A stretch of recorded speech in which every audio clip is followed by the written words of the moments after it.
నమస్తే అన్న అందరికీ నమస్కారం. కడప జిల్లా జమ్మలమడుగు మండలంలోని గండికోటలో దారుణం చోటు చేసుకుంది. ఇంటర్ విద్యార్థిని 17 సంవత్సరాలు హత్యకు గురి కావడం కడప జిల్లాలో సంచలనంగా మారింది. స్నేహితుడే కిరాతకుడిగా మారి ఈ ఘాతుకానికి పాల్పడి ఉంటాడని అనుమానిస్తూ ఉన్నారు. ఎర్రగుంట్ల మండలంలోని ఓ గ్రామానికి చెందిన విద్యార్థిని ప్రొద్దుటూరులోని ఓ ప్రైవేటు జూనియర్ కాలేజీలో ఇంటర్ 2వ సంవత్సరం సెకండ్ ఇయర్ చదువుతూ ఉంది. అదే గ్రామానికి చెందిన లోకేష్, అతని స్నేహితులు ఆమెను తరచుగా వేధింపులకు గురి చేసేవారు. భరించలేని తల్లిదండ్రులు ఇటీవల తమ నివాసాన్ని ప్రొద్దుటూరుకు మార్చారు. అయినా ప్రేమ పేరుతో లోకేష్ వేధింపులు ఆపలేదు. మాట్లాడకపోతే బ్లేడుతో కోసుకుంటానని బెదిరించేవాడు. కాలేజీకి వెళ్లే సమయంలో రోజు ఎవరో ఒకరు బస్సు వద్ద వరకు విద్యార్థినికి తోడుగా వెళ్లేవారమని, సోమవారం తల్లి అన్నయ్య అందుబాటులో లేకపోవడంతో ఒంటరిగా వెళ్లినట్లు చెప్పారు. అలాగే లోకేష్ ద్విచక్ర వాహనం పైన గండికోట వెళుతూ ఉన్నట్లు సోమవారం ఉదయం 8:32 సమయంలో టోల్ గేట్ వద్ద ఏర్పాటు చేసిన సీసీటీవీ ఫుటేజ్ ద్వారా పోలీసులు గమనించారు.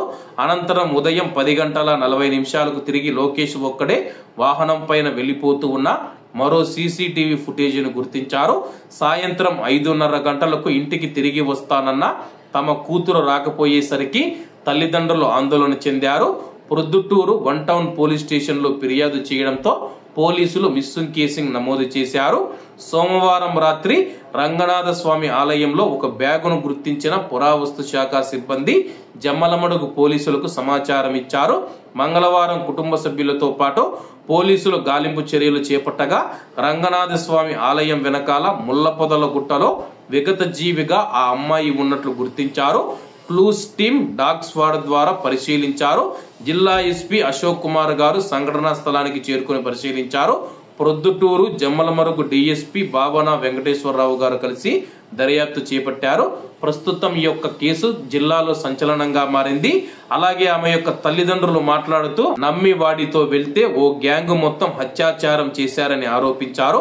తన కూతురు శవం ముందే వాళ్ళను ఎన్కౌంటర్ చేయాలని తల్లి వాపోయారు. ఇంకో ఆడబిడ్డకు తల్లిదండ్రులకు ఇటువంటి కష్టం రాకుండా చూడాలని వేడుకుంటూ ఉన్నారు. ఏది ఏమైనా తమకు న్యాయం చేయాలని కోరుతూ ఉన్నారు. ప్రస్తుతానికైతే అతన్ని అదుపులోకి తీసుకొని మా ముందే ఎన్కౌంటర్ చేయాలని చెప్పి తల్లిదండ్రులు కోరుతూ ఉన్నారు.